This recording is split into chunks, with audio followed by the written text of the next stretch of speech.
We are fortunate to live in a society regulated by the rule of law, and contrary to what some observers of this place may think, it is not the rule of many laws, but of law, singular, because we recognise that if we live in a system of competing and inconsistent laws, our rights are threatened and our liberty jeopardised. So we live according to a system in which all laws are harmonised as part of a coherent whole, and in this way our liberty is safeguarded. And it is part of our responsibility in our system of parliamentary democracy to maintain the coherence of our system of law. Mindful of this, I wish to raise today an anomaly which requires urgent correction.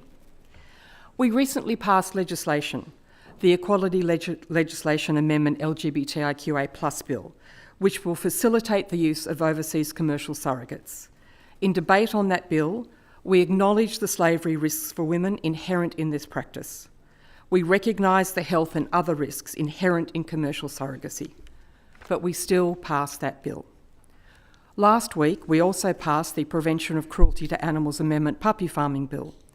This bill recognises that a female dog is more than just a puppy producer, but a sentient being which deserves our respect. And accordingly, a number of protections have been introduced to improve the welfare of breeding dogs. The Act mandates that all dogs can be identified through their connection with their mother and sets litter limits for breeding dogs. It even puts an upper limit on caesareans. It regulates the conditions in which the breeding mothers may be kept and places restrictions on advertising for breeding services. None of these protections apply to overseas commercial surrogates. So we have arrived at an anomalous situation that with the passage of the Puppy Farm Bill, breeding dogs will now be better protected than breeding women. When introducing the Puppy Farms Bill, the Honourable Tara Moriarty said, quote, "Female dogs should not be treated as breeding machines.